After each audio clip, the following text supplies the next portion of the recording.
Hello everyone, I am Mr. Night Truth. I know many of you enjoy listening to these videos as you fall asleep. So before you drift off, I'd love for you to leave a comment letting me know where in the world you're tuning in from. And if you're enjoying the story, don't forget to like and subscribe. Alright, now let's get comfortable, relax, and let's go down into the story. Story number 1. They say Wallace Troy vanished in 1914, but that isn't true. I know because I saw what really happened. Though if I tell you, you'll think I was the one who made him disappear. They say Wallace Troy disappeared in 1914, but that isn't the truth. I know what really happened to him because I was there, and if I told you everything, you'd probably think I made him vanish myself. Now, before you start thinking I'm confessing to something, let me set the record straight. Wallace was already a dead man walking long before that night.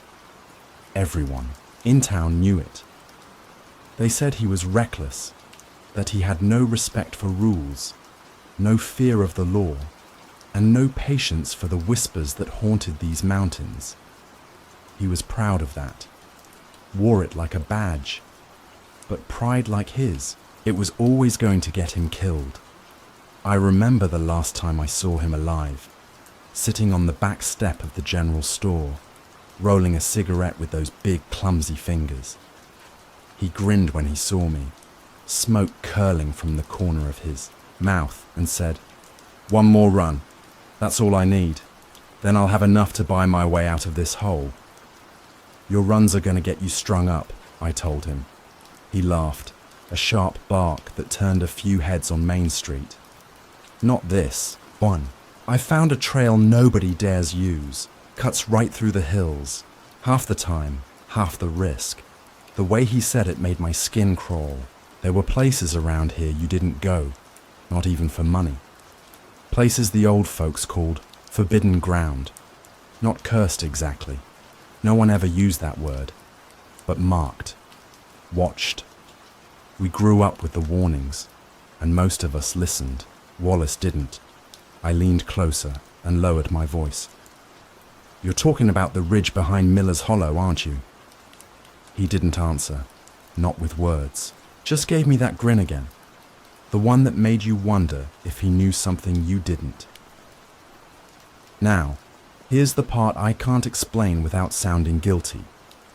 I could have stopped him. I could have gone to the sheriff, or his kin, or even followed him out and dragged him back. But I didn't. I just watched him finish that cigarette, watched him tuck his flask back into his coat, and let him go. And yet, I didn't let him go, not really. Because later that evening, when the sun dipped low and the sky turned the color of old bruises, I found myself walking the same trail he'd bragged about. Don't ask me why. Curiosity, maybe. Or fear for him. Or maybe I just wanted to see what would happen. The hills were quiet that night. Too quiet. No owls, no coyotes, not even the rustle of deer in the underbrush. Just the crunch of my boots and the faint slosh of moonshine in the jug I carried for cover. If anyone stopped me, I could claim I was on my own run. That was the plan anyway. I swear I saw Wallace ahead of me on the trail more than once, his shape bobbing between the trees, his shoulders squared like always, moving with that cocky swagger. But every time I hurried to catch up, he slipped just out of sight. Here's where things get tricky. Because the trail I followed, well, I'd never seen it before. Not marked on any map, not used by hunters or loggers. The trees grew so thick overhead the moonlight barely touched the ground. Roots coiled across the path like snakes, and every step felt heavier, like the earth. Wanted me to turn back. I should have. I know that now. But then I saw it, a marker. Not the kind you find on hiking trails. No blaze of paint or carved arrow. This was different. 3 stones stacked on top of each other, balanced too neatly to be an accident. Beside it hung something, from a branch, a strip of cloth, faded and stiff, tied in a knot I couldn't untangle. Wallace had told me once that signs like that weren't warnings. They were boundaries, and boundaries weren't meant to be crossed. I crossed anyway. Further along, I caught up to him, or thought I did. He was leaning against a tree, flask in hand, smirking like I'd fallen into his trap. "Didn't think you'd follow," he said. "I didn't," I told him. But that wasn't true, was it? I had followed. I always follow, even when I tell myself I don't. "Place is nothing," he said, gesturing at the dark woods around us. "Just trees, just fear in people's heads. I'll be through by dawn, and no one will be the wiser." His voice carried too loud in that silence. I wanted to hush him, to drag him back, but I didn't. I only stood there, waiting. Here's the strange part. The next thing I remember, he wasn't leaning against that tree anymore. He wasn't anywhere. The flask was there, lying on the ground, where he'd dropped it, but Wallace himself had vanished like smoke. I called his name. Once, twice, the trees swallowed my voice. And then I heard it. Drumming. Faint at first, like the echo of my own heartbeat. Then louder, steadier, pulling me forward the way a river pulls a branch. I knew I shouldn't follow it, but I did. The trail narrowed, twisted. My lantern sputtered, and just as I was about to turn back, I saw a glow ahead. Not lantern light, not fireflies, something larger. Firelight, flickering against the trunks of trees. That's when I knew Wallace hadn't just found a shortcut. He'd trespassed, and in these hills, trespass has a cost. I won't tell you what I saw right then. Not yet. That belongs to the next part of the story. But I'll say this. Wallace Troy's last run didn't end with the law, or a rival gang, or even bad luck. It ended because he crossed into ground that didn't belong to him. Ground that belonged to people who never wanted to be found, and once they saw him, they never let him go. I should have turned back when I saw the fire, but the truth is, I didn't. Or maybe I couldn't. Funny thing is, when I think about it now, I can't quite remember if I walked toward it on my own, or if someone was already leading me. The glow cut through the trees like a wound. The closer I crept, the more I realized it wasn't just a single fire, but a scattering of them. Torches stuck in the ground in a rough circle. And around that circle, figures, people, men and women dressed in clothes that didn't belong to her 1914 or any year I knew. Deer hides, rough linens, faces streaked with ash and ochre. They moved in silence at first, like shadows. I remember holding my breath so hard my chest ached. I told myself I was hidden, crouched low behind the ferns, but this is where it gets messy. I sometimes recall standing among them shoulder to shoulder, like I belonged there. Both memories feel true, though they can't be. What I do know is this. Wallace was already in their circle. He must have walked right up, bold as brass, thinking they'd barter with him, or maybe laugh at his nerve. He always believed he could talk his way out of anything. But when I saw him, his bravado had slipped. His hands were tied behind his back with braided cord, and there was blood on his temple where someone had struck him. I wanted to shout his name, I swear I did, but my throat locked. The only sound I managed was a gasp, and even that felt too loud. Some of the figures turned their heads toward where I hid. Their faces caught the torchlight, painted eyes, streaks of red across their cheeks, bone charms dangling from their necks. One of them smiled. I can still see those teeth, yellow and sharp like an animal's. Now, If you're wondering why they didn't drag me out then and there, I don't have an answer. Sometimes I think they didn't see me at all. Other times I'm sure they did, but they let me stay, let me watch, maybe even welcomed me. Because here's another slip of memory. I recall a woman's hand on my arm. Rough skin, the smell of smoke clinging to her. She whispered something in a tongue I didn't know, yet somehow understood. Words about crossing boundaries, about belonging. But when I blink, that moment vanishes, and I'm back in the undergrowth, frozen. Which version's the truth? You, tell me.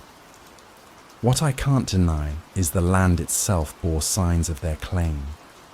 Totems stood at the edges of the clearing, shapes carved from cedar, slick with animal fat. Some looked human, others not. A few were strung with bones, little finger-sized, ones that clacked softly in the breeze. Those weren't decorations. They were warnings. Wallace had ignored every single one. He tried to speak then, to reason with them. "I ain't meanin' no harm," I heard him say. His voice shook, but still carried that stubborn edge. "Just cutting through. Don't care what you're doing out here.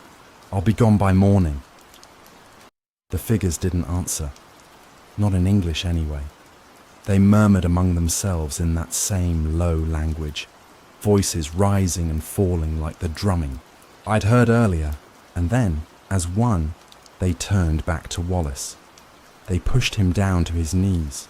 He cursed, bucked, spat blood at the feet of the one who seemed to lead them. A tall man, bare-chested despite the cold, chest smeared with black ash. The leader lifted a hand and the murmurs stopped. The whole clearing went silent.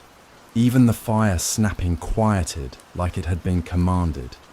And then the drums began again. I swear I hadn't seen them before.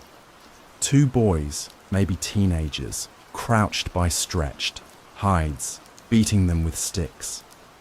The rhythm wasn't fast, but heavy, slow, each strike like a heartbeat buried deep in the earth. I don't know how long it went on. Minutes, hours, it all bled together, but during that time, Wallace's eyes found mine. He saw me, yes. Even if I'd been hiding, he saw me. His mouth moved around words I couldn't hear, but I knew what. He was saying, "Help me, please." And here's the part I hate most. I didn't move, or maybe I did. Sometimes when I close my eyes, I remember stepping closer to him, close enough that his sweat and fear stung my nose. I remember someone pressing something into my hands, a torch maybe, and urging me forward. Was I part of them already, or was I still watching from the dark? I can't give you a clean answer, but I can tell you what happened next. The tall man raised his hand again, and two others lifted Wallace to his feet. He struggled, kicked, shouted curses that cracked his voice. One of them struck him across the mouth, splitting his lip. He spit blood again, but this time it landed in the dirt. Fimaim, woman with the rough hand, if she was real, stepped forward and drew a circle around him in the dirt with a branch. As she did, the drumming shifted, faster, sharper, like it was pushing the night itself to lean in closer. I couldn't stand it anymore. "Let him go!" I think I yelled. Or maybe I whispered. My throat burned with the effort, but no one turned, no one stopped. It was like my voice didn't matter. Wallace shouted too, though. "You can't keep me here." His eyes darted to me again, wide and wild. Tell him I don't belong here." But I didn't. Or maybe I did. The Eid, Last clear image I have of that night is Wallace's face, twisted with rage and fear, the firelight painting him red. Then rough hands, mine, theirs, shoved him forward, deeper into that circle. The drums pounded louder, and when the chanting began, it sounded less like a language and more like the forest itself speaking through them. That's where I'll stop, for now. Because the next part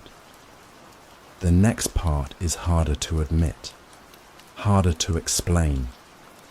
But I promise you this, Wallace Troy's disappearance wasn't just a matter of him walking off into the hills and never coming back. He was taken, claimed, and I might have been the reason why. You ever notice how memory doesn't work in straight lines? Sometimes I see that night like it's carved in stone, every detail sharp. Other times, it unravels, like someone spliced two different reels together and told me both were true. That's what it's like remembering the ceremony. Wallace was still in the circle when it started. That part I know. His wrists bound, his chest heaving, his eyes flicking between me and the clan that surrounded him. He wanted me to help, but he also hated me for being there. I could see it plain as day. The suspicion, the fury, maybe even the knowledge that I'd led him into this. The drums didn't stop. They rolled on until my own pulse matched them. The sound didn't feel like something you heard with your ears. It pressed into your bones, your teeth. It carried words I couldn't understand, yet I understood them anyway. The leader raised his arms. The fire behind him flared, though no one touched it. His voice broke through the chant, deep and harsh, speaking that same old tongue. The people answered him, every one of them, in unison. And here's where it splits again. In one memory, I'm crouched behind the ferns, peering through the gaps, terrified I'll be caught. In another, I'm inside the circle, torch in hand, my own voice rising with theirs. Both feel true. Both feel like sins. Wallace shouted over them, his voice raw. "You don't scare me. You're just savages playing at ghosts." But his defiance rang hollow. The ropes cut deeper as he struggled, and no one flinched at his words. If anything, they seemed amused.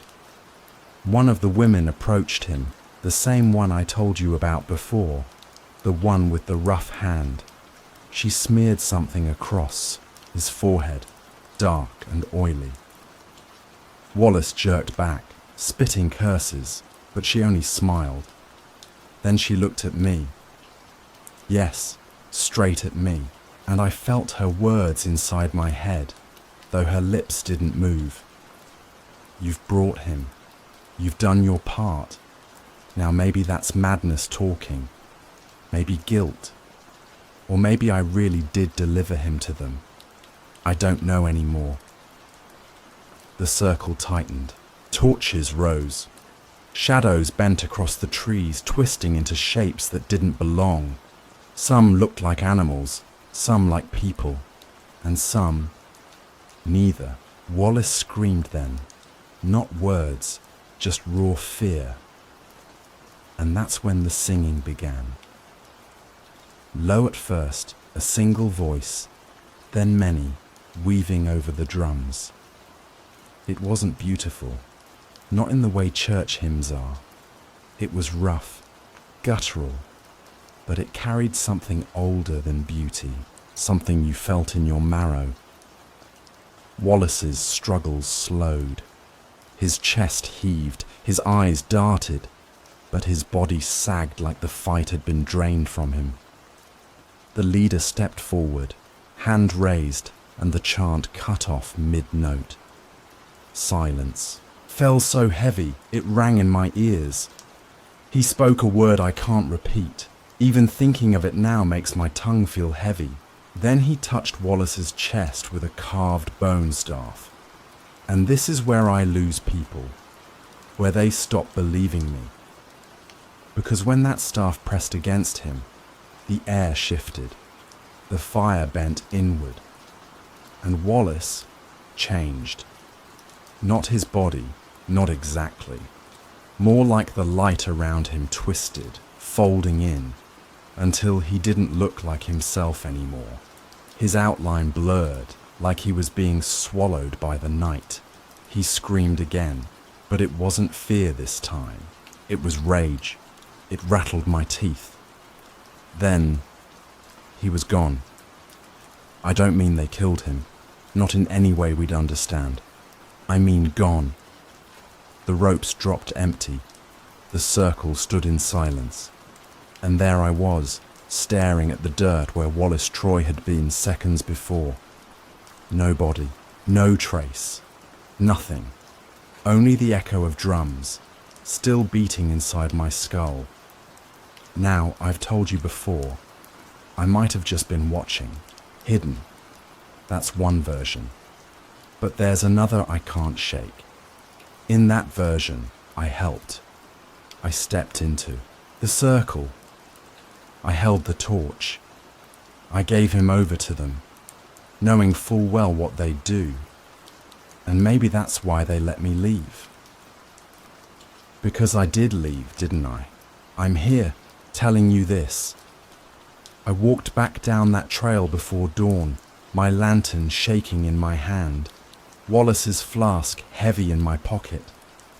I told myself it was proof that someone would need to know what happened. But I never gave it to the sheriff, never showed it to anyone. It's still with me. Sometimes I wonder if the flask is real at all. When folks asked about Wallace, I shrugged, said he must have skipped town, maybe caught by revenuers, maybe gunned down by rivals. Nobody pushed too hard. In these hills, people vanish all the time. But the clan, the forbidden ground, I never told, until now. And here's the thing that keeps me up most nights. I don't think Wallace died. Not exactly. I think he's still out there, part of them now. Taken into whatever they are, whatever they serve.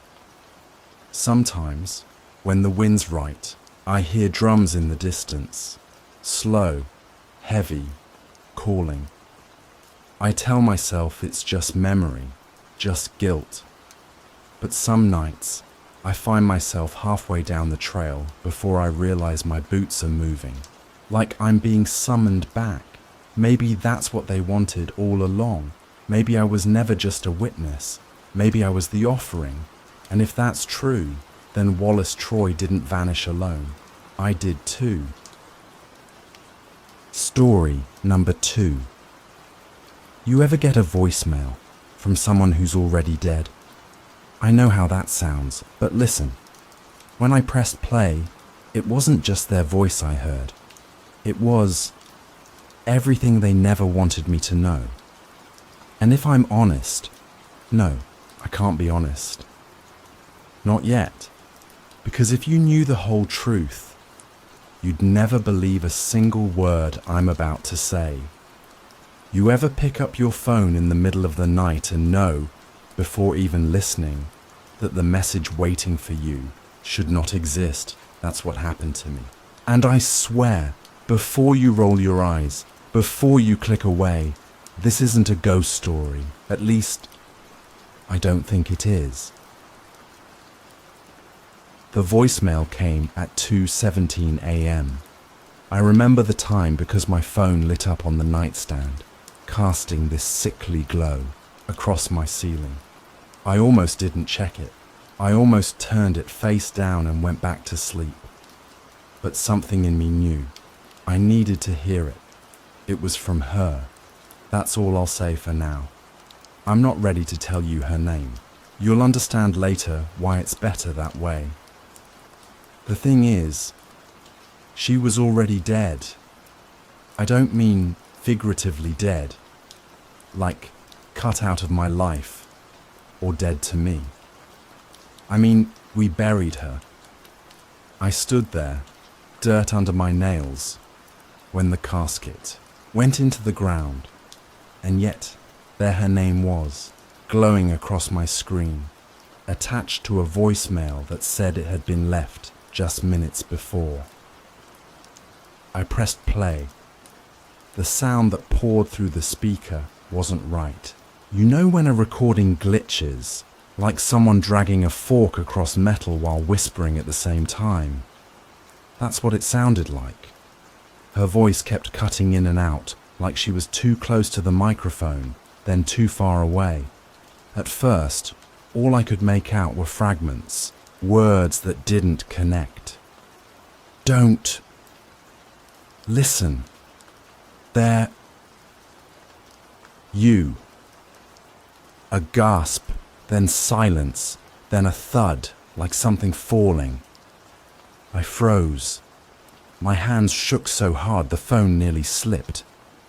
The thing is, I shouldn't have been shocked, because this wasn't the first time I thought I'd heard from her.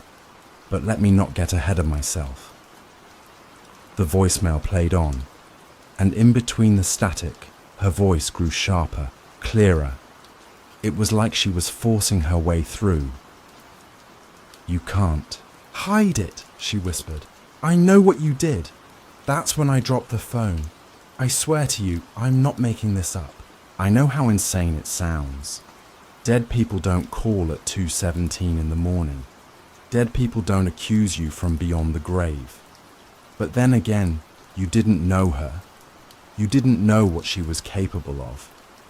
I sat there in the dark, staring at the phone on the floor, waiting for it to light up again. Part of me wanted it to. Part of me missed her voice.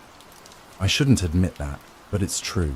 Even through the distortion, even with the venom in her tone, it still pulled at me the way it always had. We weren't just friends. I guess that's obvious by now. Though what we were isn't simple to explain. Sometimes lovers, sometimes enemies, always circling each other like moths to flame. I'd block her number, she'd show up at my door. She'd vanish for weeks, and I'd find myself driving past her house at night, headlights off, praying she wouldn't look out the window. Toxic, sure, but addictive. So when I heard her voice again, when I heard her call me out from the other side, I didn't feel just fear. I felt something else, something like pride. Because maybe it meant she couldn't let go of me either, not even in death. Still, I told myself it had to be a mistake, maybe a glitch, maybe someone splicing her old voicemails, some cruel joke. My mind spun with excuses, each one thinner than the last. And then the message ended. Not with her voice, but with a sound I still can't explain. A laugh. Not hers, not mine, not anyone's. Just this low, guttural laugh that rattled inside my chest long after the line went dead. I replayed the voicemail 3 times. Each time, different words seemed to emerge from the static. Once I swore I heard her say my name. Once it sounded like she said, "Look behind you." And once I heard nothing at all. Just silence, stretched too long, heavy enough to press against my lungs. By the 3rd time, I couldn't stand to hear it again. I deleted it. At least, I thought I did. But every morning since, it's back. Same timestamp, same number, same warped voice spilling through the phone speaker, accusing, warning, pleading. Always slightly different, like it's rewriting itself when I'm not looking. I know what you're thinking. I'm making this up. Or maybe I'm losing it. hearing things because I can't deal with the guilt. And maybe you're right. Maybe I am broken. But here's the part you'll have to decide for yourself, because I can't say it plainly. Not yet. She wasn't supposed to die that night. Not like that. The police ruled it an accident. Everyone nodded, whispered condolences, brought flowers, cried at the funeral. But I never told them what really happened before she left. What we said. What I did or didn't do. That's why the voicemail terrifies me more than any shadow, any so-called haunting. Because if she's really speaking to me now, if her words are real, then she knows the truth. And if it's not real, if it's just my mind, unraveling, then maybe the truth is worse. I haven't told anyone about this. Not the police, not her family, not even, well, I almost said his name, but I can't. He doesn't belong in this chapter. He'll come later. For now, it's just me and her and the messages that won't stop. Every night at 2:17, like clockwork. And last night, the message didn't come through my phone at all. It came from somewhere else. I'll show you where. You want to know where the last message came from. It wasn't the phone this time. It was the house. Her house. The one at the edge of town we swore we'd never step into again. I didn't drive there on purpose. At least that's what I tell myself. One minute I was sitting in my car, replaying the voicemail in my head. The next minute, headlights were cutting through the fog, and I was staring at the broken fence that sagged in front of her old place. The house looked even worse than I remembered. Windows, boarded up, paint peeling like dead skin, the roof bowing under years of neglect. And yet, the porch light was on. I swear it had been off for years. But that night it glowed this weak yellow, like someone had just flicked the switch, waiting for me. I stepped inside. The air smelled of dust and mold, but beneath it was something sharper, something metallic.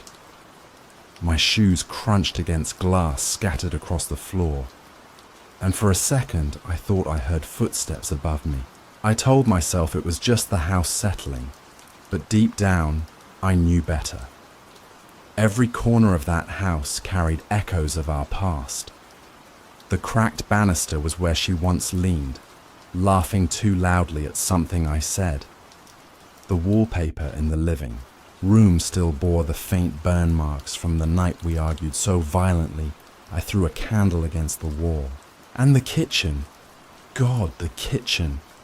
I couldn't look too long at the sink, not without remembering her hands clutching the edge, knuckles white, eyes full of something between fury and fear. That's the thing about memory. It doesn't replay like a video.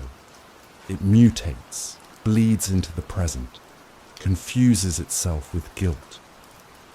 As I moved through the house, moments began to overlap.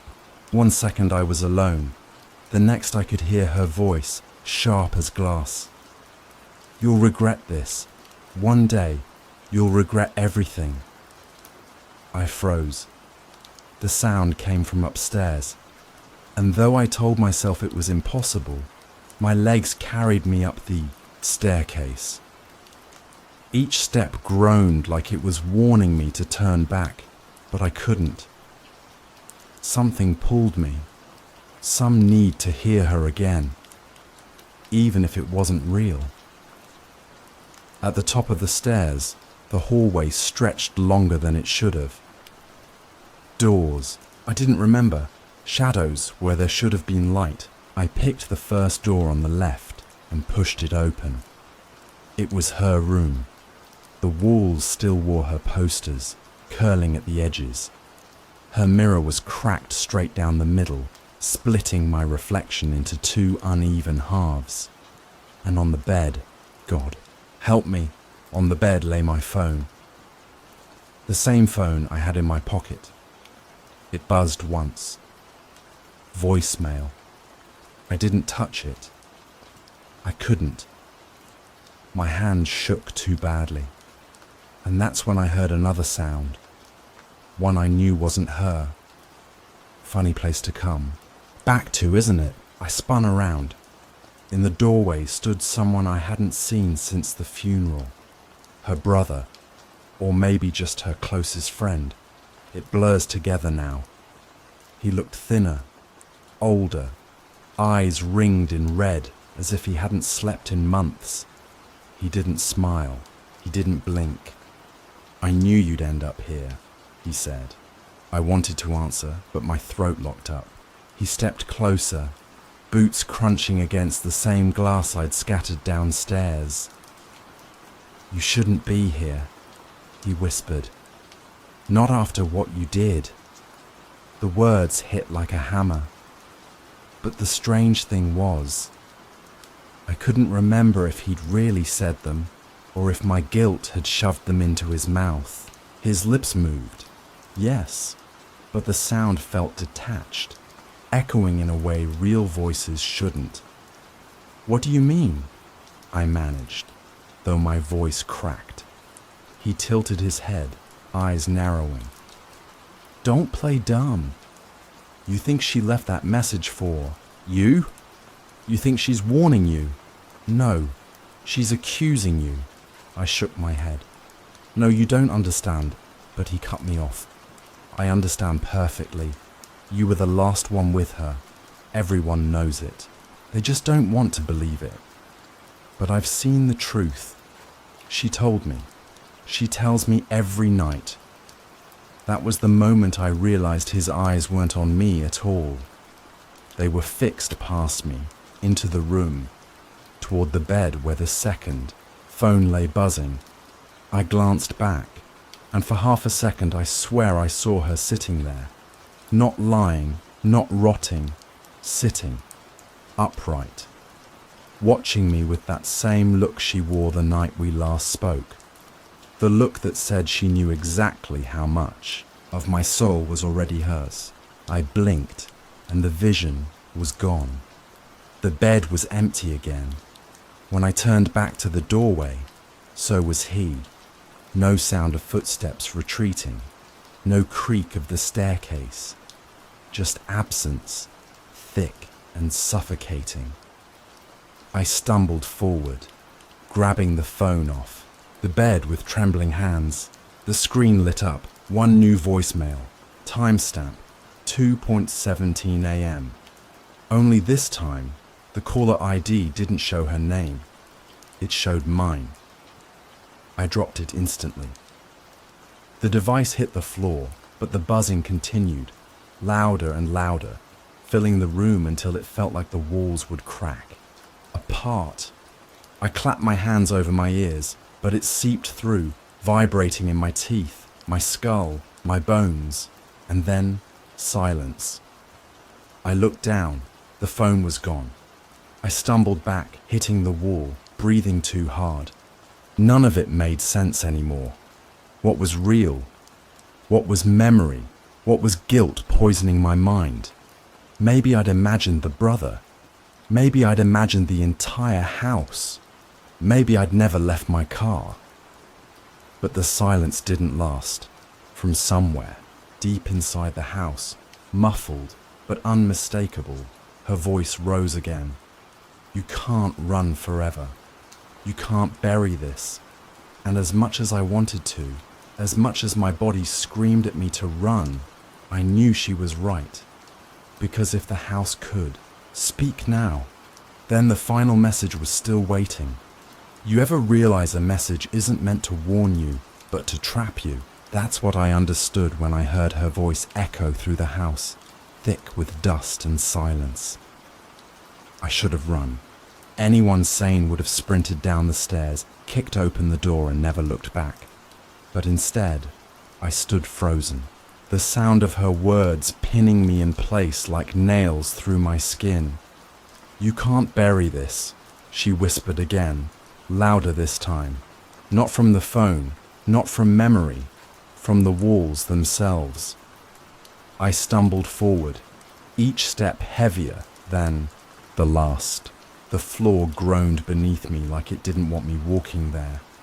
My eyes darted from shadow to shadow, expecting her to step out any moment. And the worst part, a small part of me hoped she would, because then at least I'd know she was real. The house pulled me deeper. I don't even remember opening doors or climbing stairs again. I just remember being in the basement suddenly, damp air choking me, the smell of earth thick in my throat. And there, in the corner, was an old cassette player. It shouldn't have been there. I'd never seen it before in my life, but the little red light blinked like it had been waiting years just for me. I pressed play. The tape whirred, hissed, then her voice crackled through. Not distorted like the voicemails, clear, too clear. "You think it's about the accident," she said, her tone low and steady. But it wasn't an accident, was it? My stomach dropped.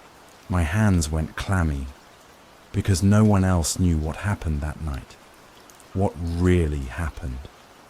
The recording continued. "You told them you left, me alone. You told them we argued, and I stormed off. But that's not true, is it? You followed me. You grabbed my arm. You wouldn't let go. I begged you, but you didn't stop." I shook my head violently. "No, that's not how it happened. That's not..." But the voice cut me off, sharp as glass. "You pushed me." My knees buckled. The basement swayed. I clutched the wall, trying to breathe, trying to remember the truth, because that wasn't how I remembered it. I never pushed her, did I? I remembered her slipping, yes. The rain, the mud, her hands clawing at my jacket as she lost her balance. But I didn't push. I didn't. The tape hissed again. Then her voice lowered, almost soft. "You let me fall." I pressed stop, slammed my fist against the cassette player until the plastic cracked, but the words kept echoing, not from the machine anymore, from inside my head. "You let me fall." I stumbled back, chest heaving, and that's when I saw him again, her brother, or friend, or whatever he was. He stood at the base of the stairs, eyes fixed on me, expression unreadable. "You hear it too?" I whispered. But he didn't answer. He just tilted his head, slowly, like a dog listening for something only it can hear, and then he smiled. "You finally admit it," he said. "I didn't push her," I shouted, the words bouncing off concrete walls. "It wasn't like that. You weren't there." He stepped closer, and I swear his shadow stretched longer than it should have, crawling up the walls, swallowing the light. "But she was there," he said softly. "And she's here now." The room went black. For a moment, I thought I'd passed out. But no, I could still hear the basement, the dripping pipes, the low hum of silence. Only now her voice layered over it, surrounding me from every corner. "I know what you did. You can't hide it.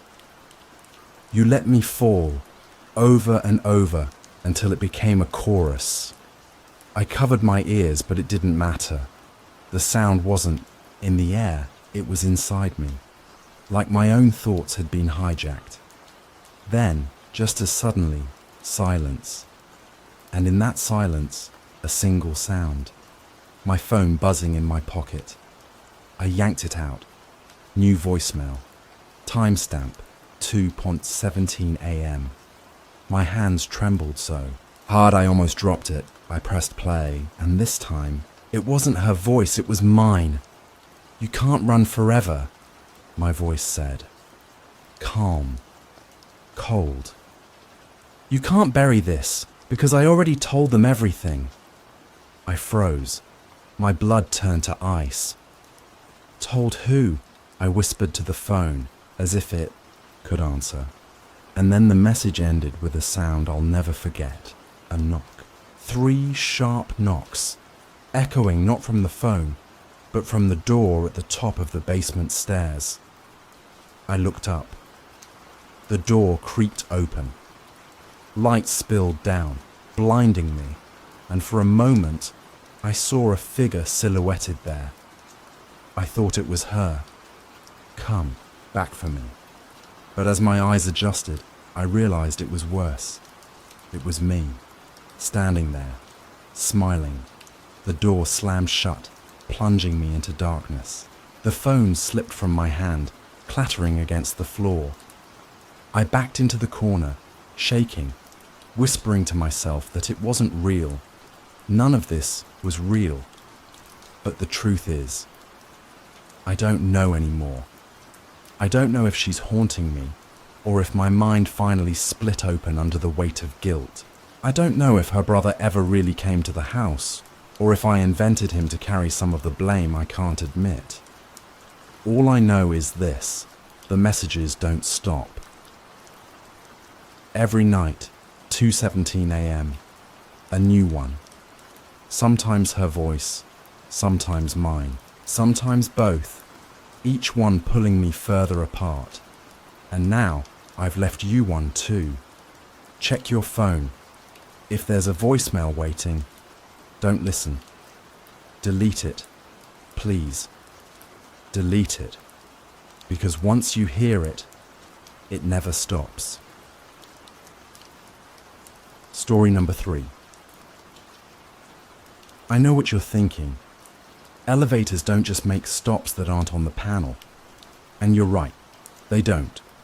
Unless you count the night I pressed 5 and ended up somewhere between my own memories. And a locked basement that doesn't exist. At least that's what I told the police. If I told you the elevator in my building had a button that doesn't exist, you'd think I was lying. But that's the problem. I thought I was lying too until the night I pressed it. And I swear to you, it took me somewhere that isn't supposed to be real. That's how it started. Or maybe that's just the version I've been rehearsing for myself. You'll forgive me if I get things mixed up. Memory is a slippery thing, especially when the walls of this place seem to shift every time I close my eyes. I've lived in this building for 3 years. It's one of those forgotten apartment blocks squeezed between the nicer parts of the city. The kind of place nobody chooses. You just end up here. Rusted mailboxes, buzzers that don't work, and the elevator. God, the elevator. It groans every time it moves, like it's dragging more than just passengers between floors. Some nights, when the cables whine, I can't tell if it's the sound of machinery or the building itself breathing. I don't have many neighbors, not the kind who talk anyway. Most people pass by quickly, eyes lowered. But there's one woman I used to see often, a neighbor who lived on the 5th floor.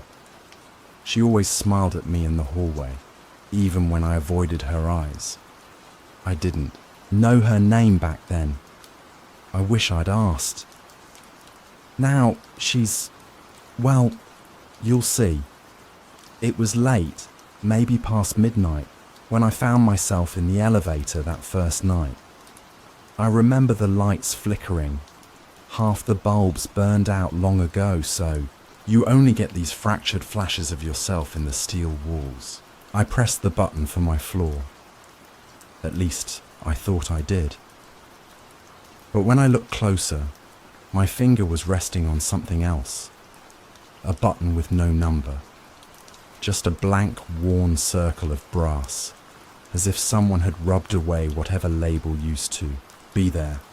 Now here's the part I can't explain. I'd never seen that button before. And I've taken that elevator every day. You'd think I'd have noticed it. But somehow, that night, it was just there, waiting. The doors shut, the motor groaned, and I swear the elevator moved in the wrong direction. It felt slower, like sinking, not climbing. I tried to laugh it off, tell myself it was nothing. But when the doors opened, the hallway outside wasn't the one I knew. It looked similar at first. Same cracked tiles, same yellow paint peeling from the walls. But everything was off, too quiet. The lights above hummed faintly, though I don't recall hearing electricity in this building before. And the air, it smelled sharp, like cleaning chemicals, mixed with something metallic, something that made my stomach twist. There were doors along the hallway, but they didn't match the numbers on any floor I'd seen. No 401, no 502, just plain doors. Some had names scratched into them, handwriting I didn't recognize. I stepped out, and the doors shut behind me before I could think. I know what you're wondering. Why didn't I turn back, press the button, leave? But I couldn't. My body moved like it wasn't mine, like something in that hallway wanted me to keep walking.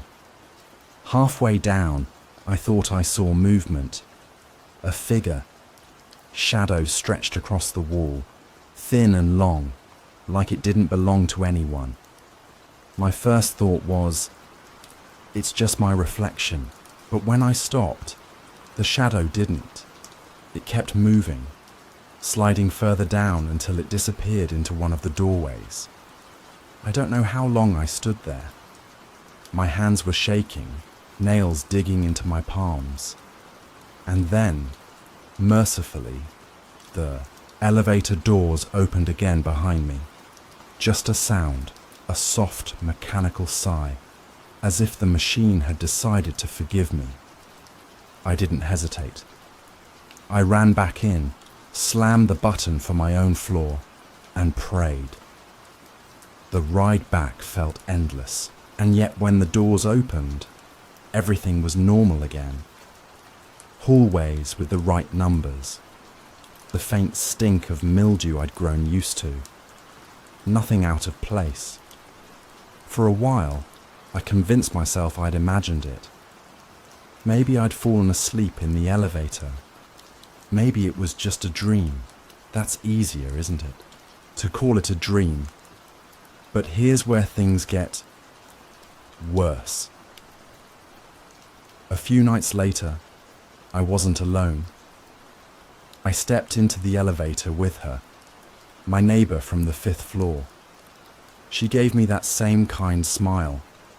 I remember her perfume, faint, like jasmine. She pressed the button for her floor. I pressed mine. And then, without thinking, I pressed it. The blank button. I don't know why. I don't remember deciding. My finger just drifted there, like it belonged. The elevator groaned, lights flickered, and the air grew heavier. My neighbor laughed nervously, said something about this building falling apart. But when the doors opened, she went silent. We were there again. The hallway, the impossible one. She looked at me, confused. "This isn't my floor," she whispered. I tried to smile, to calm her, but my mouth wouldn't move right. She stepped out first. I should have stopped her.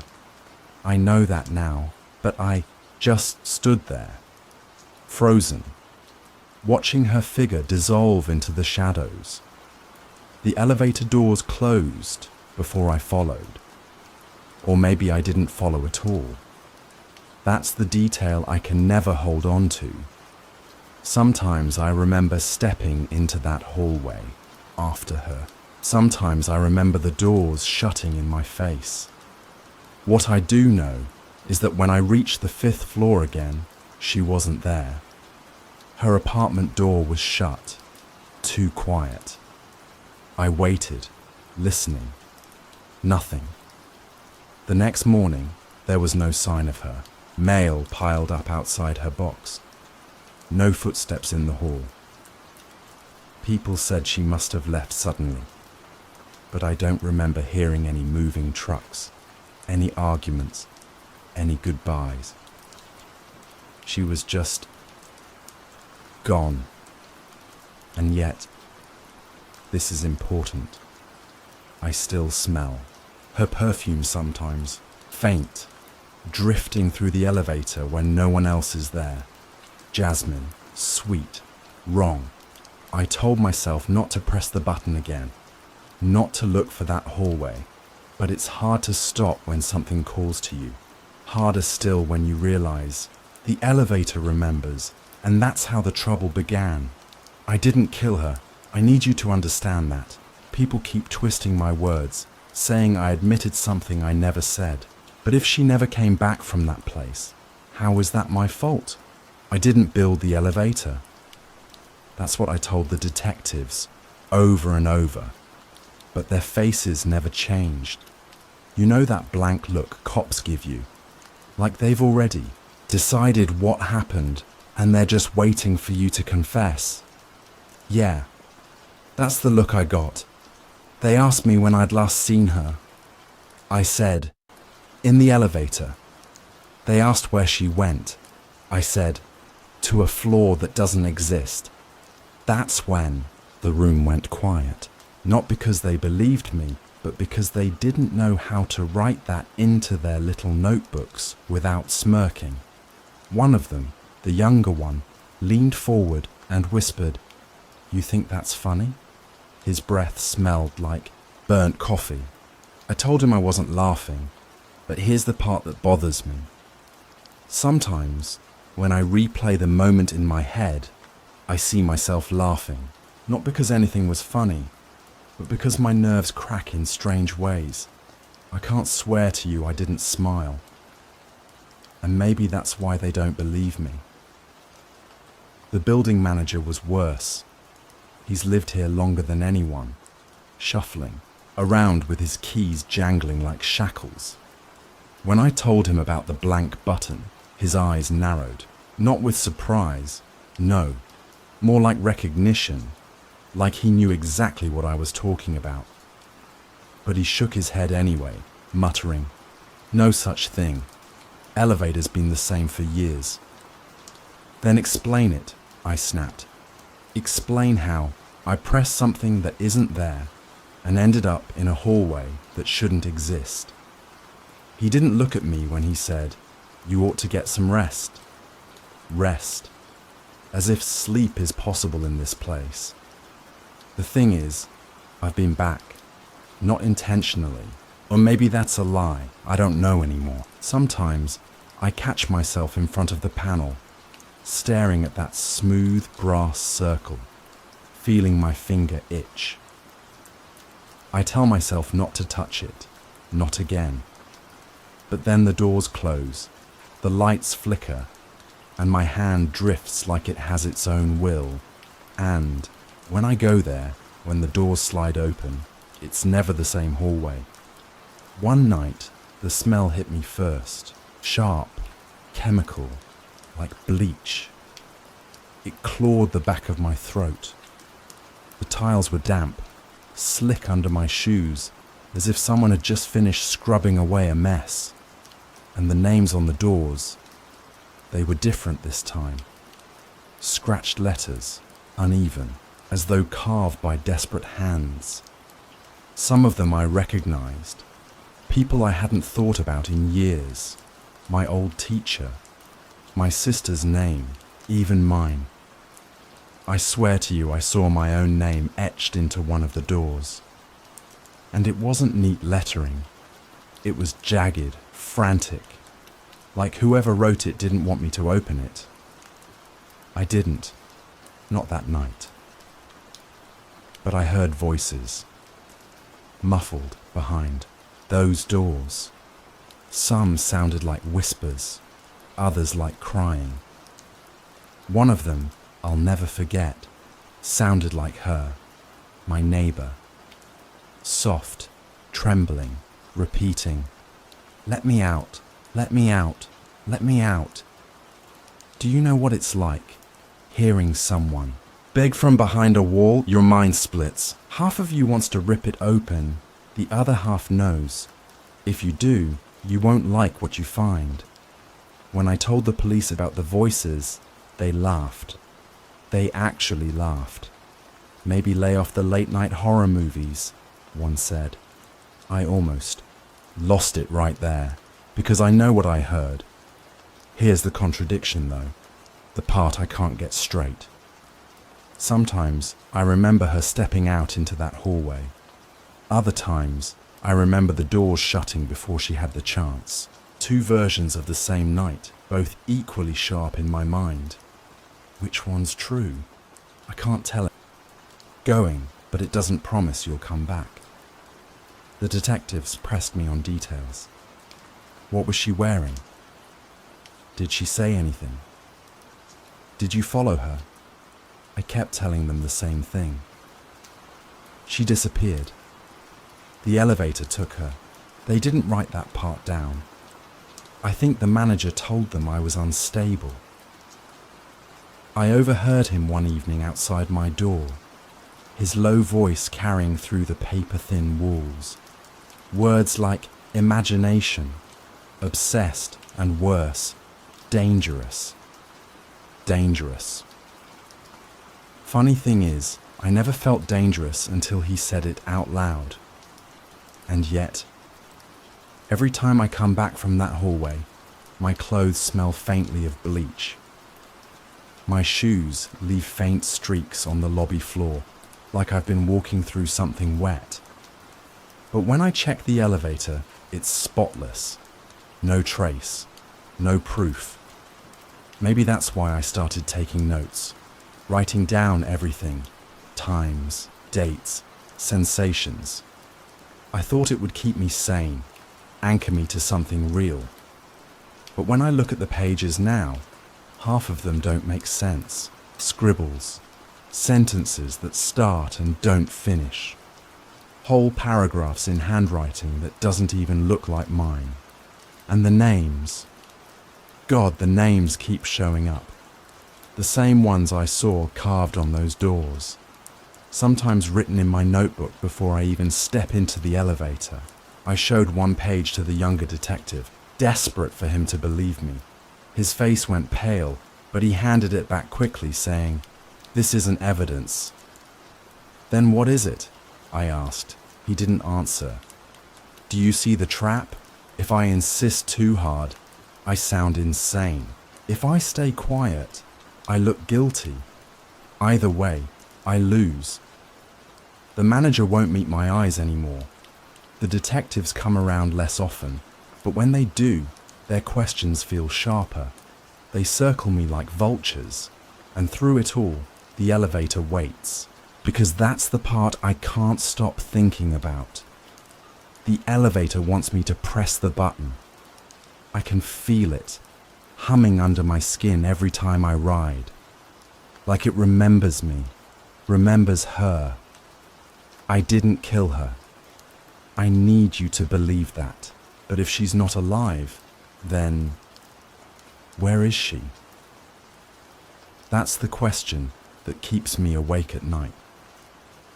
That's the question the elevator whispers every time the doors creak open onto that impossible hallway. And the last time I went there, I swear, I heard something new, my own voice, calling from behind one of the doors. And that's when I realized the worst part. The elevator isn't just taking me places that don't exist. It's showing me where I'll end up. You think I don't know what you're whispering about me? That I'm a liar, a killer, a lunatic. But here's the thing. You're right about one of those. I just don't know which.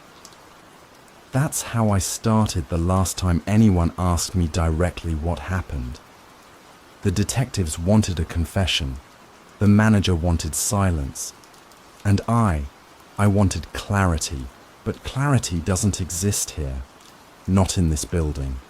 not in that elevator. The smell of bleach has followed me everywhere. It clings to my hands no matter how much I scrub. At first, I thought it was the building staff, cleaning late at night. But then I remembered, we don't have staff. Just the manager. And I've never seen him with a mop, not once. I'm telling you, it's coming from the hallway, the one that shouldn't exist. The last time I pressed the button, it wasn't me. My finger moved before my brain caught up. Like I said before, it's not a choice anymore. The elevator chooses for me.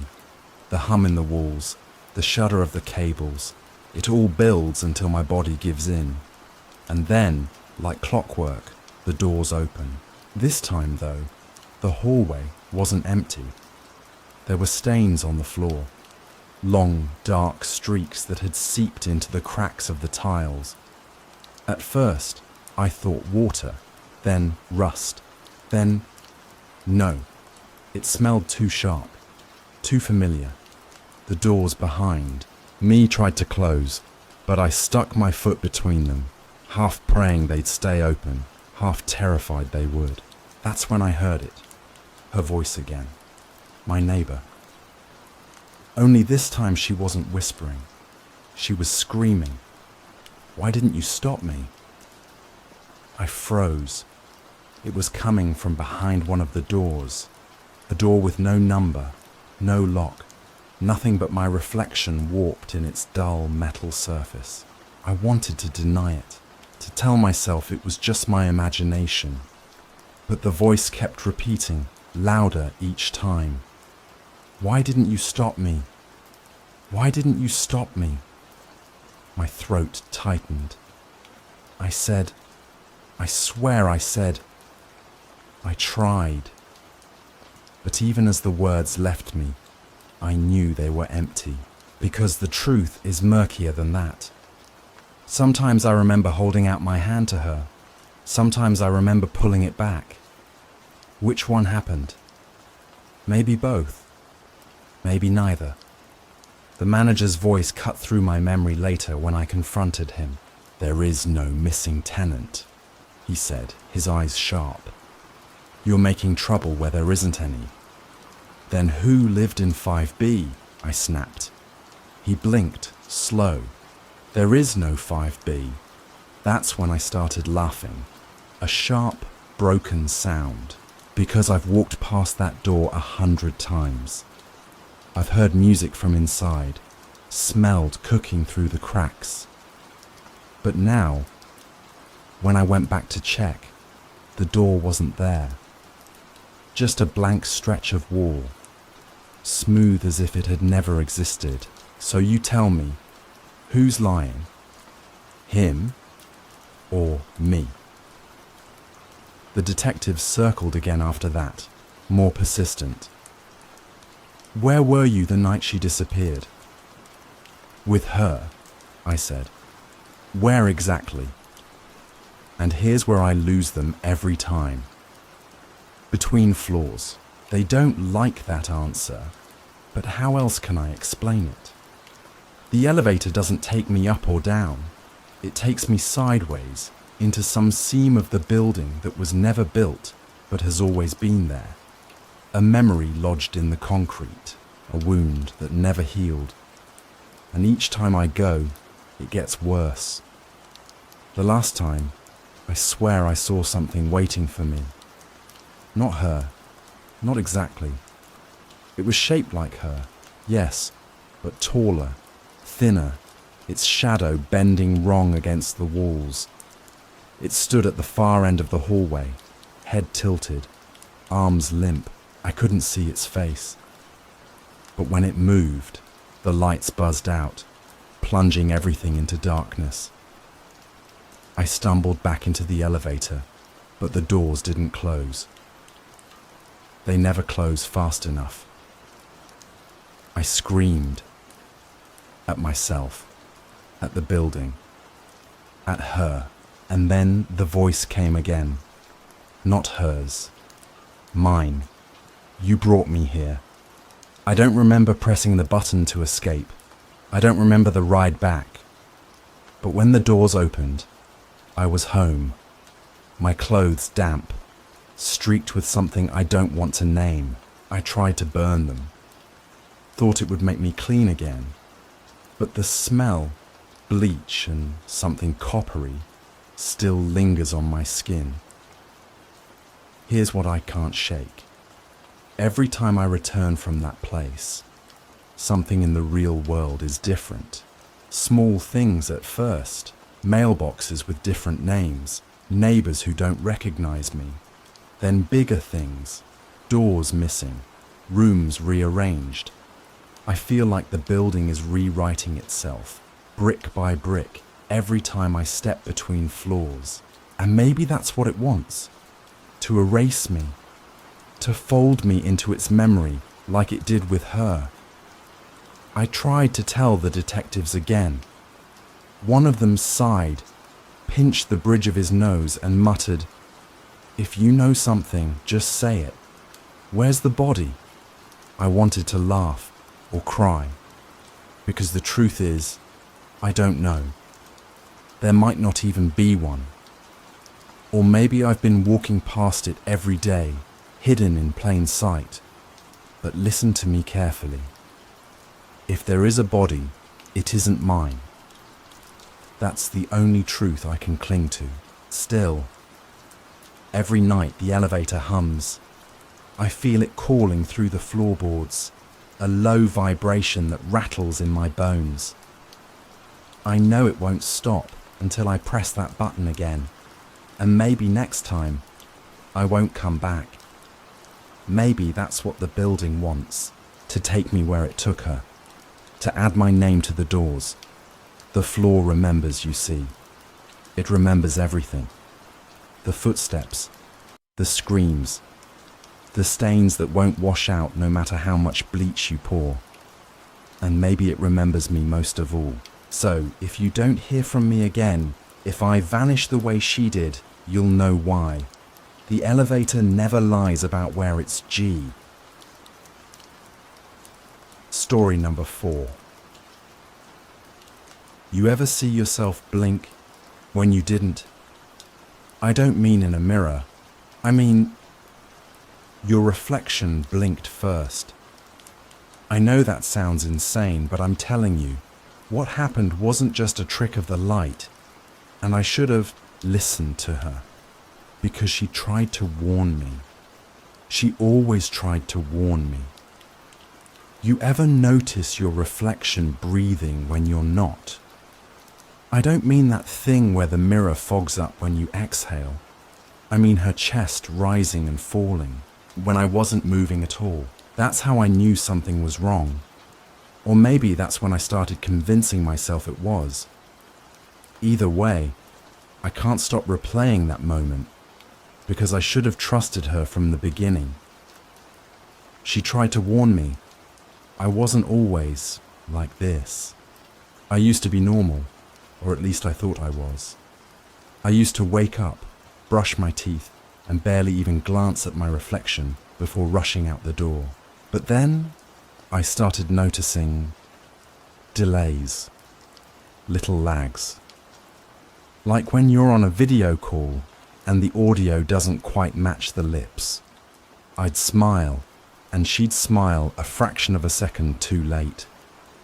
At first, I told myself I was imagining it. Everyone zones out, right? Maybe I was just tired. But that night, the night of the first blink, that was different. It was just after midnight. My apartment was silent, except for the soft hum of the fridge in the kitchen and the occasional creak of old pipes shifting in the walls. I couldn't sleep, so I padded into the bathroom to wash my face. The light above the mirror flickered as usual, buzzing faintly like an irritated insect. I hated that light, but I never replaced it. Maybe I liked the way it made me look. Sickly, washed out, not quite real. I bent over the sink, splashed cold water on my face and looked up. And she blinked.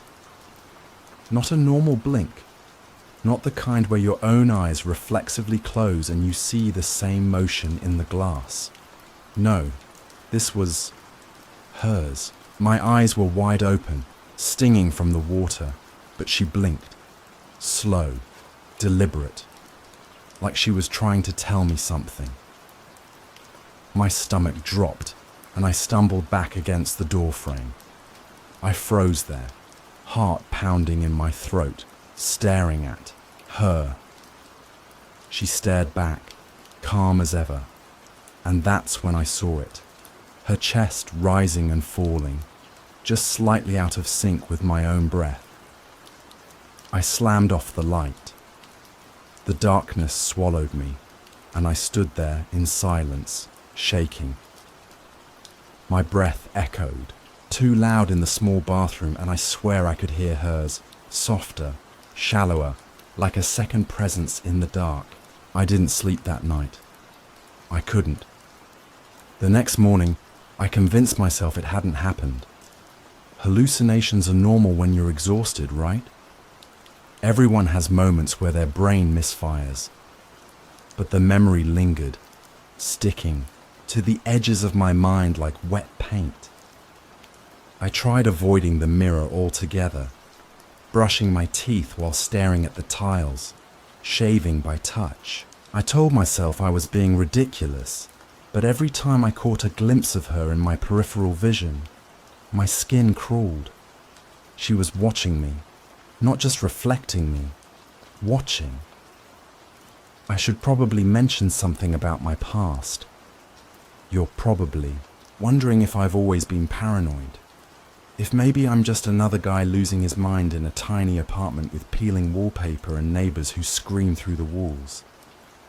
And maybe that's true. But if you'd been through what I have, maybe you'd understand. My mother used to cover mirrors when I was a kid. She said they invited things in. I thought she was superstitious, maybe even crazy, but I remember the way her hands shook as she pinned old bed sheets over the glass. She died when I was 16. I smashed every mirror in the house after her funeral, but I never told anyone that part. My father wasn't around much, not in any way that mattered. He'd come home drunk, screaming at her, sometimes at me, though I learned quickly not to make eye contact when he was like that. He hated mirrors too. He'd mutter under his breath, "They're liars," whenever he walked past one. Maybe that's where this started, or maybe the mirror really did blink first. Days passed, but I couldn't stop thinking about her. I'd walk by the hallway mirror and feel my neck prickle like someone was breathing against the back of it. I'd catch her smiling when I wasn't, just a twitch at the corner of her mouth, gone before I could be sure. I told myself to get rid of the mirrors, but something in me refused. I couldn't throw them out. I couldn't even drape them. It was like she'd be angry if I hid her. Like she wanted to be seen. So I watched her. At night, I'd sit cross-legged on the bathroom floor, the door locked, the mirror lit by that buzzing bulb. I'd stare at her, daring her to move again. Hours would pass, and she wouldn't do anything. She'd just look back at me, expressionless. Sometimes I'd think I saw her breathing, but that could have been me projecting, until the second time was 3 nights later. I was half asleep, leaning against the wall, my legs numb from sitting too long. The apartment was dead silent. My eyelids drooped, and I almost nodded off when I heard it. A soft tap. My eyes snapped open. She was staring at me, her face closer to the glass than mine was. I hadn't moved, but she had leaned in, and her hand, my hand, was pressed against the other side of the mirror. Another tap. I gasped and scrambled backward, hitting the wall. She didn't flinch. She just watched me. And then, slowly, she moved her lips. I couldn't hear her. Not really, but I could read them. I could almost Read them. I shook my head, whispering, "No, no, no, no." She mouthed it again, a single word. I refused to say what it was. Not out loud. Not here. All I know is that when she said it, I felt my skin crawl like ants were under it. I backed out of the bathroom, heart hammering so hard I could barely breathe. I slammed the door, grabbed a blanket, and threw it over the mirror. I should have felt relief, but I didn't, because I swear I heard a laugh from behind the glass. That night, I locked my bedroom door for the first time since moving in. I left the bathroom dark, the mirror covered, but I couldn't stop picturing her face. That tiny smirk, that whisper I couldn't get out of my head. I curled up in bed, staring at the shadows on the ceiling, and tried to convince myself it was all in my head. Maybe it was, but deep down, I knew better. She wasn't just a reflection. She wasn't me. And for the first time, I started wondering if maybe she'd been watching me for longer than I'd realized. Long before that first blink. You can cover a mirror, but you can't stop your reflection from watching you. I learned that the hard way. That night, the night she mouthed that word I'll never repeat, I thought I'd stopped her. I draped that blanket over the mirror, like it was a coffin lid. I locked the bathroom door and tried to pretend nothing had happened. But the thing about paranoia is, once it settles in, it spreads. By the next morning, I saw her everywhere. At first, it was just the bathroom mirror, but soon I started catching glimpses in places I hadn't even thought about. The black screen of my phone when it dimmed, the reflection in the stainless steel of the toaster, the faint ghostly shape in the bus window as I rode downtown. I'd glance away, look back, and for a split second, her smile wouldn't match mine, or her eyes would be closed when mine were wide open. I tried to tell myself I was imagining it, but something about her presence felt heavy, like she was pressing against the other side of every reflective surface, waiting for me to look. Stopped leaving my apartment. I taped sheets and towels over the windows, flipped picture frames face down, and unplugged my TV because I couldn't stand catching her face in the black reflection of the screen. The place looked like a crime scene, everything covered, every corner dark. Still, she found me. I knew I had to tell someone. I couldn't keep this to myself anymore. So I called Claire. She didn't pick up the first 3 times, and when she finally answered, her voice was sharp, irritated. "Do you have any idea what time it is?" "It's important," I whispered, glancing at the covered mirror in the hallway. The blanket twitched in the draft, and I flinched. "Please. I think I'm losing it." There was a pause on the line, then a sigh. "Where are you?" She came over an hour later. Claire always smelled faintly of cigarettes and lavender lotion, a combination I'd never liked but found comforting in that moment. She stepped into my apartment, her nose wrinkling at the stale air. "What the hell happened here?" she muttered, staring at the sheets covering the windows and mirrors. I stood there in the dim living room, hands trembling. I had to cover them. She watches me. "Who watches you?" she said, her voice tight with concern. "My reflection." Claire stared at me. I could see it in her eyes, that flicker of pity mixed with fear. The look people give you when they're trying to decide if you're dangerous or just broken. "Okay," she said carefully. You've been alone too long. You're scaring yourself. Maybe it's time you saw someone. I'm not crazy.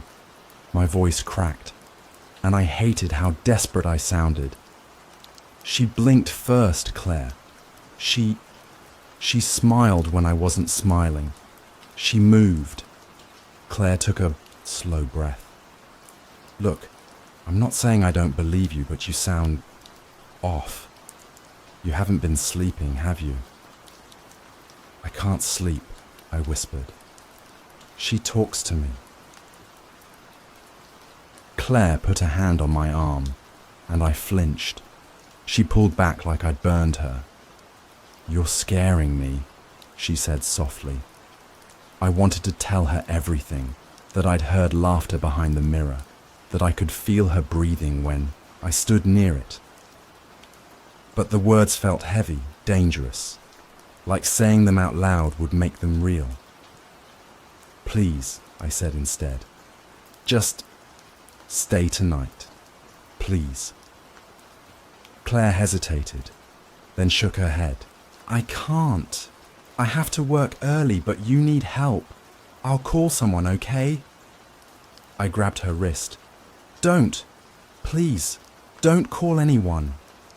She looked at me like I was a stranger. When she left, the apartment felt colder, quieter. I sat in the dark for hours, rocking slightly, staring at the bathroom door. I didn't want to sleep, but exhaustion dragged me under. I woke up to the sound of fabric rustling. My heart pounded as I sat up, every nerve on fire. I grabbed the flashlight from my nightstand and crept toward the hallway. The air felt thick, like I was walking through water. The sound came again, a soft, dragging whisper, like a blanket being pulled across the floor. When I reached the bathroom, I froze. The blanket I'd taped over the mirror was gone. The mirror was bare. And she was there. She didn't move when I stepped into the doorway. She just stood on her side of the glass, her face pale and smiling, her hand pressed flat against the surface. My hand shook as I raised it, and for a moment, I almost pressed it against hers. But then I saw it, her lips twitching. She mouthed the same word as before. No, I whispered, backing away. No, no, no. Her smile widened. I ran to the kitchen, grabbed a hammer and rushed back. My pulse thundered in my ears. I raised the hammer and swung. The mirror didn't shatter. The glass rippled, like water. I stumbled back, dropping the hammer. My chest heaved as I watched her press her face closer to the glass, her breath fogging up the surface from the inside, and then I heard it. Tap, tap, tap. I slapped my hands over my ears, but the knocking only grew louder, faster. It wasn't coming from the mirror anymore. It was coming from everywhere. From the darkened window, the black TV screen, the polished kettle on the stove. She was in all of them. I stumbled back into my bedroom, slammed the door, and shoved a chair under the knob. My phone buzzed on the nightstand, Claire's name flashing on the screen. My hands trembled as I answered. Hello? There was no sound at first, just breathing. Claire, a faint whisper came through the line, soft and distorted. Let me in. I froze. The voice wasn't Claire's. I dropped the phone. The knocking started again, this time on my bedroom mirror, the one I'd forgotten to cover. I turned slowly, the flashlight trembling in my grip. She stood there, smiling wider than I thought was possible, her lips pressed to the glass. Her hands slapped softly, rhythmically, like a heartbeat. Tap, tap, tap. My knees gave out and I slid to the floor. She mouthed another word, slow and deliberate. Don't know what terrified me more, the fact that I understood it, or the fact that it was my name. The glass bulged inward, just slightly, like something pressing against a balloon. I scrambled backward, clutching the flashlight like a weapon. "Stay away from me!" I screamed. She tilted her head, the smile never fading, and tapped one last time. This time, the sound didn't come from the mirror. It came from right behind me. I spun around, but the room was empty. When I turned back, she was gone. The mirror reflected only me, wide-eyed, pale, trembling. But I knew she was still there. I could hear her breathing. That night, I didn't sleep. I sat with my back against the wall, flashlight on, staring at the mirror. I knew she wouldn't stay quiet for long. She wanted out, and I didn't know how much longer I could keep her in. The next part of this story is where everything started to break, literally. The first sound wasn't the glass shattering. It was her laugh. It was soft, almost melodic, like wind chimes in a storm. But it froze my blood. I hadn't slept in 2 days, sitting there in the dark, flashlight dying in my trembling hand. My bedroom was a prison, every reflective surface either smashed or hidden under blankets. I thought if I could just hold out long enough, she'd get bored. But she didn't. She never blinked. I don't even know what time it was when it happened. When she decided she was done waiting. The knock came first, sharp and deliberate, rattling through the frame of the mirror like a heartbeat. Tap, tap, tap. I clutched the hammer, though I'd learned it couldn't hurt her. "Stay there," I whispered, voice hoarse. "Stay in your place." But she just smiled. Her movements were slower now, more deliberate, like she was testing me. Her palm pressed flat against the glass, leaving a faint, foggy print. My breath caught in my throat when I noticed the outline of her hand. It wasn't mine. Her fingers were longer, thinner, the nails too sharp, like shards of porcelain. "I'm not crazy," I said aloud, trying to convince myself. "You're real. I know you're real."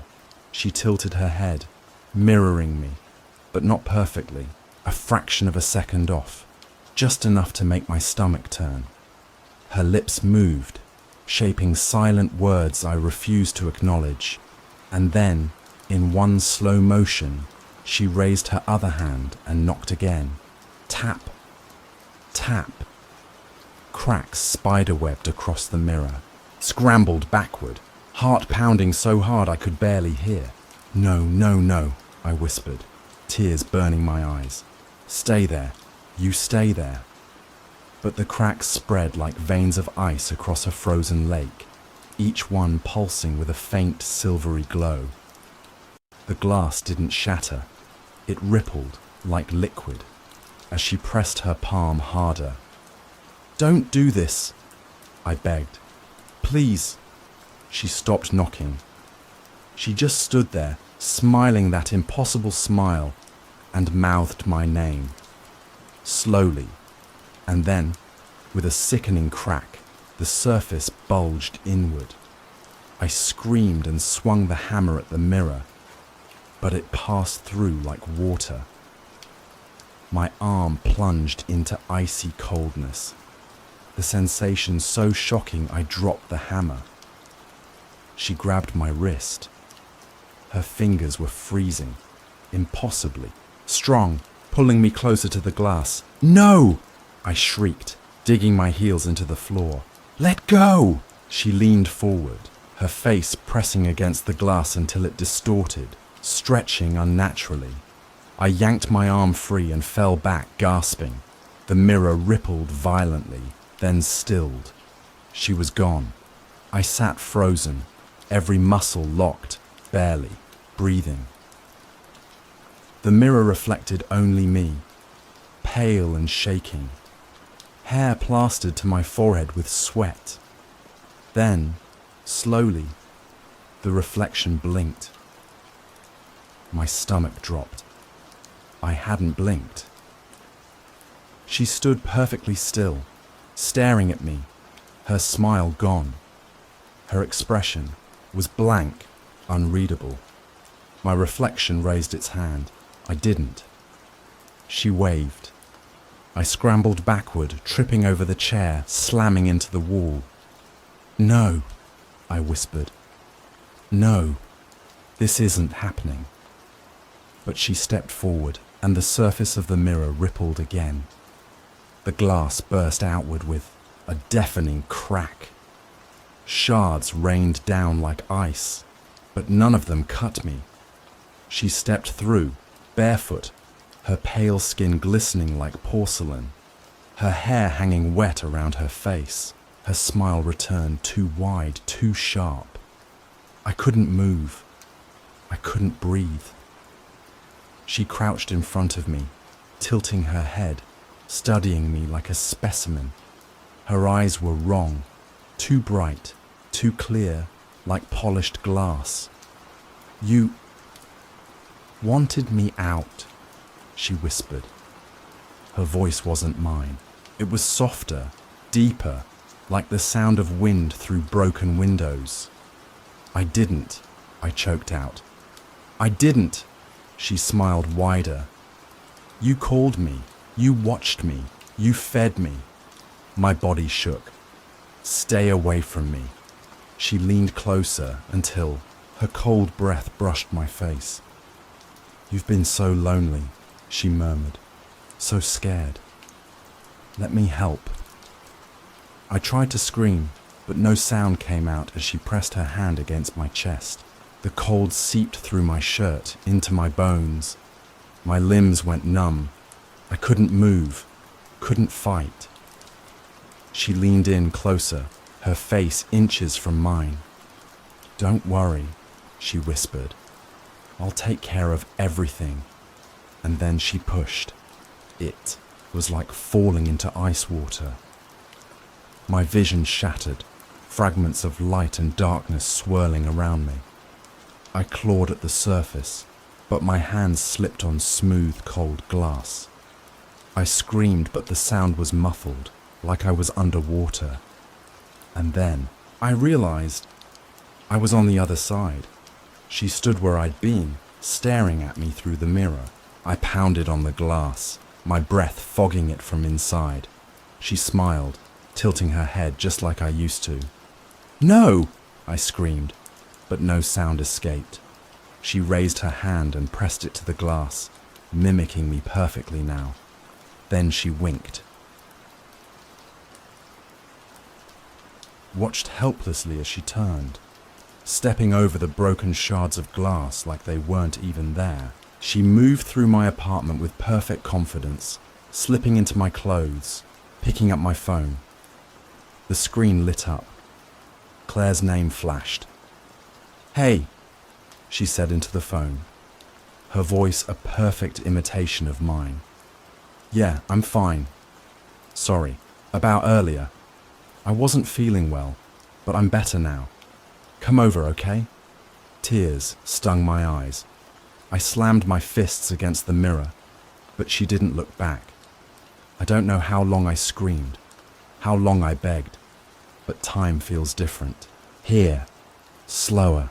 The glass is no longer broken from this side. It's whole again. A perfect, gleaming surface. She walks around my apartment, living my life, while I'm trapped in this cold, silent place. Sometimes she comes close, pressing her face to the glass, smiling at me. She mouths words I can't hear. Sometimes she knocks. Sometimes she just stands there, waiting. I've stopped sleeping. I don't know if I even can. The darkness behind me stretches forever, but I don't dare look away from the glass. Because if I do, I think she might disappear entirely, and I'll be left here alone. Claire came over. I watched from the other side as she hugged her, laughing, completely fooled. My double looked so normal, so me. Claire never even glanced at the mirror. She doesn't know I'm here. Nobody does. It's been days, I think. Maybe weeks. The glass feels thinner now. Sometimes I see shapes moving in the darkness behind me, other reflections drifting in the void. I don't want to know what they are. She visits me every night. She kneels in front of the mirror, strokes the glass with her pale fingers, and whispers things I can almost hear. I think she's telling me to let go, but I can't. If I let go, I'll disappear. I'm telling you this because I don't know how much longer I can hold on. If you're watching this, if you're seeing me in this mirror, please listen to me. That's not me out there. And if she smiles at you first, run. Story number. They say every diner has its regulars, but what if one of them isn't human? I was just a drifter looking for a paycheck when I took a job at the Moonlight Diner in Florida. It was supposed to be simple. Wash dishes, stay quiet, get paid.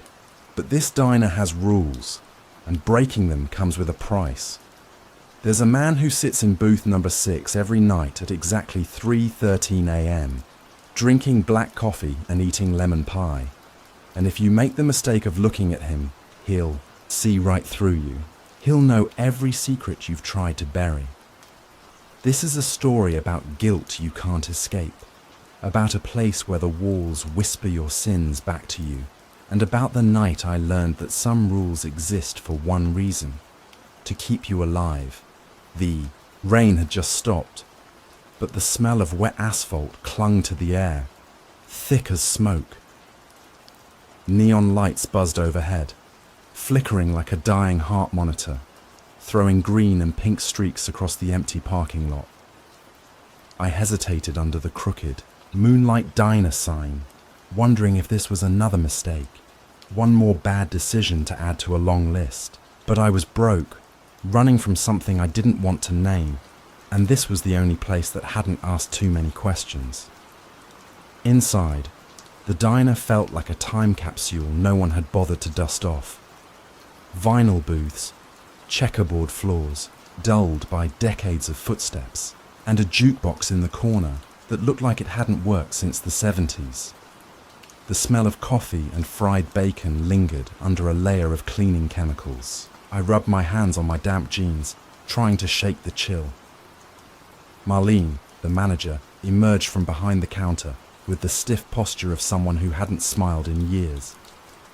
Her dark hair was pulled tight into a bun, and deep shadows pooled under her eyes. She handed me a clipboard before I could even introduce myself. "Sign here," she said, her voice flat, like she'd been rehearsing the same sentence for decades.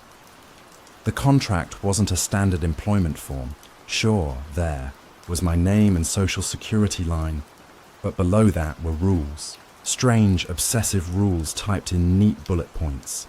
Never touch the jukebox. Never speak to a customer first. Never, under any circumstance, look directly at the man in booth number 6. I frowned and glanced up, but Marlene's face didn't change. "Is this some kind of joke?" I asked. Her eyes flicked past me toward the window, where raindrops still slid lazily down the glass. "No joke," she said, sliding a cheap ballpoint pen across the counter. "We've had problems before. People who don't follow rules don't last long here." Something in her tone made my stomach tighten. Still, I signed. My hand shook slightly, not from fear, I told myself, but from exhaustion. She gave me a faded apron and gestured toward the back kitchen. "You'll start tonight. Sinks over there, plates stack here. Keep your head down and don't wander. Off. The night shift gets weird." That last part wasn't reassuring. The back kitchen was small and steamy, walls stained with years of grease that no amount of scrubbing could erase. A rusty fan whirred overhead, struggling against Florida's swampy air. I'd done dishwashing gigs before, but something about this place felt heavier, like the walls themselves were listening. Through the swinging doors, I could hear the clink of silverware and soft murmurs from the dining area. The diner wasn't crowded, but there were always people. Truckers nursing coffee, couples in hushed arguments, lone strangers staring out at the dark highway.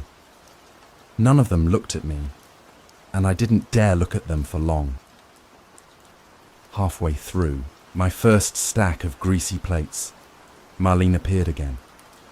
"Remember the rules," she said quietly. "I'm not about to start serenading the jukebox," I muttered. Her expression didn't flicker. "Just don't test them." And then she was gone, her soft-soled shoes barely making a sound as she disappeared into the dining room. I shook my head and kept scrubbing. It was easier not to think. Sometime past midnight, the diner grew quieter. The highway outside was empty, only the hum of cicadas filling the silence. I peeked through the swinging door and froze. Booth number 6 sat directly in the far corner, under a flickering fluorescent light, and someone was in it. The figure was motionless, head tilted slightly downward, face shadowed beneath the brim of a wide hat. A single mug of black coffee steamed on the table. Nobody else seemed to notice him. Not Marlene at the register, not the lone waitress refilling ketchup bottles. But I couldn't look away. He hadn't been there a moment ago. My palms went clammy. I ducked back into the kitchen, heart hammering. Maybe this was some regular customer. Maybe I was overthinking. But the rule about booth number 6 came back to me, sharp and urgent. Never look at the man. Why? The clock ticked past 2:30 a.m. I tried to focus on my work, but every creak of the diner floorboards made me glance at the swinging doors. Curiosity gnawed at me like a persistent itch. Why would Marlene go to the trouble of writing out that warning if this was just some guy? Finally, I couldn't resist. I pushed the door open just a crack and peered out. The man was still there. He hadn't touched his coffee. He hadn't moved at all. His stillness was unnatural, predatory. Then, as if sensing me, his head turned. I slammed the door shut and stumbled back. My breath came fast and shallow, and I swore I saw something glint beneath the brim of his hat. A faint smile, maybe, or the gleam of his eyes. Marlene appeared a minute later, expression tense. "You saw him?" I didn't answer. "You shouldn't have looked." Her voice was almost a whisper now, the kind of tone someone uses at a funeral. My pulse pounded in my ears. "What's his deal? He's just a customer, right? Keep your head down," she said, avoiding my gaze. "Finish your shift and go home." That should have been enough to scare me straight, but instead, something inside me twisted tighter. Fear mixed with fascination, and I felt like I'd stumbled onto a secret I wasn't supposed to know. I stayed in the kitchen, but every few minutes I caught myself drifting back to that crack in the door, staring at booth number 6, searching for any sign of movement. The man sat there, perfectly still, like he was waiting for something, or someone. By 3:13 a.m., he was gone. No sound of footsteps, no door chime. Just an empty booth with a cold cup of coffee, untouched. I wiped my damp hands on my apron, nerves buzzing. The diner was quiet again, almost too quiet. Outside, the rain started back up, tapping against the glass like restless fingers. I should have been relieved. Instead, I felt the first spark of something else, curiosity. I didn't know it yet, but that curiosity would cost me more than I could imagine. The next night, I showed up early for my shift, though I couldn't say why. Maybe I wanted proof that what I'd seen wasn't some sleep-deprived hallucination. Maybe I wanted to believe that man was just a customer passing through. But as I stood under the flickering neon sign of the Moonlight Diner, the Florida humidity clinging to my skin, I couldn't shake the memory of his stillness, or the way Marlene's voice had trembled when she told me I shouldn't have looked. Inside, the diner was as quiet as a chapel. The jukebox in the corner sat covered in a thin layer of dust, just like the night before. The smell of fried grease and old coffee clung to the air, heavy and sour. Marlene barely looked at me as she handed me the apron. "Straight to the kitchen," she said, voice clipped. I obeyed, but my eyes wandered immediately to booth number 6. It was empty. Relief trickled through me, but not enough to calm the thrum of nerves in my chest. Frankie, the fry cook, was already at the grill, humming an off-key tune while flipping burgers. He was a big man, his arms tattooed and his beard streaked with grey. But there was something soft in his eyes. When I walked in, he gave me a look that wasn't unfriendly, just tired. "You're the new guy," he said, voice low. "Name's Frankie." I nodded and reached for the first stack of plates. He glanced at the swinging door, then back at me. "You saw him, didn't you?" My hands froze. "Who?" "Don't play dumb, kid. The guy in booth number 6. Frankie leaned closer, lowering his voice. "You can tell. People get this look after they see him, like they've been somewhere they weren't supposed to go." I forced a laugh. "He's just some weirdo, right? Some local creep." Frankie shook his head slowly. "No, he ain't local. He ain't a creep. He's something else. Nobody knows who he is or why he comes here. But I've seen what happens when people break the rules." My stomach twisted. "What happens?" Frankie's gaze shifted toward the dining area, his voice dropping to a whisper. "Ask Marlene. She's been here longer than all of us. Knows more than she'll say." I wanted to press him for details, but the kitchen door swung open and Marlene stepped inside, her eyes cold and sharp. "Frankie," she said, her tone like steel. "Don't scare the kid." Frankie just shrugged, flipping another burger. I avoided her gaze, pretending to focus on scrubbing a plate. She lingered for a moment, then turned to me. "Do your job. Don't look at him again." Her words sent a chill through me because she spoke like she knew I wouldn't be able to resist. Hours crawled by, each minute punctuated by the hiss of oil and the clink of dishes. Midnight came and went. Then, just after 3:00 a.m., I felt it. The shift in the air, the strange silence, the way the diner seemed to hold its breath. I peeked through the door. He was there, booth number 6. Same dark hat pulled low over his face, same steaming cup of black coffee. The lemon pie from the night before sat untouched. My heart pounded as I stared at him. His presence was magnetic, impossible to ignore. This time, I didn't look away. His head lifted slightly. Even from across the diner, I felt his gaze land on me like a weight. And then, without warning, he spoke. "You shouldn't be here." The voice was calm, deep, and cold.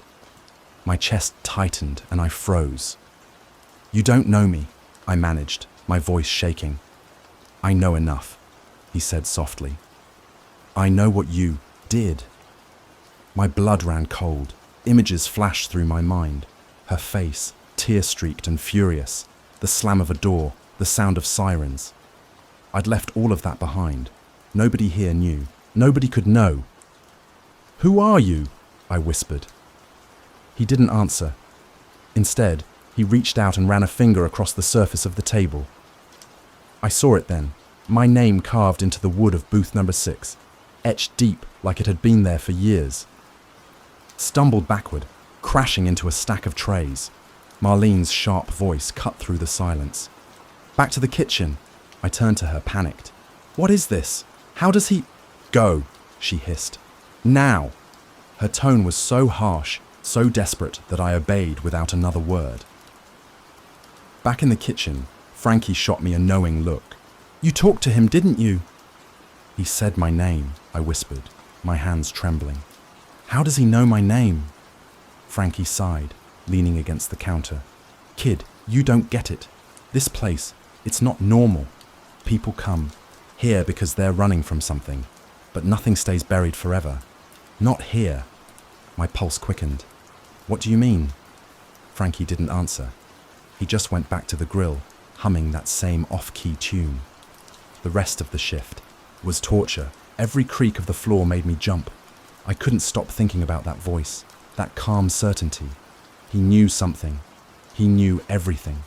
When I finally worked up the courage to look again, booth number 6 was empty. Just like the night before, no sound of footsteps, no chime of the door. The pie was gone. The coffee cup sat upside down, a single dark ring of liquid on the table. When the diner finally closed at dawn, Marlene handed me my pay envelope. Her hands trembled as she passed it over. You need to leave, she said softly.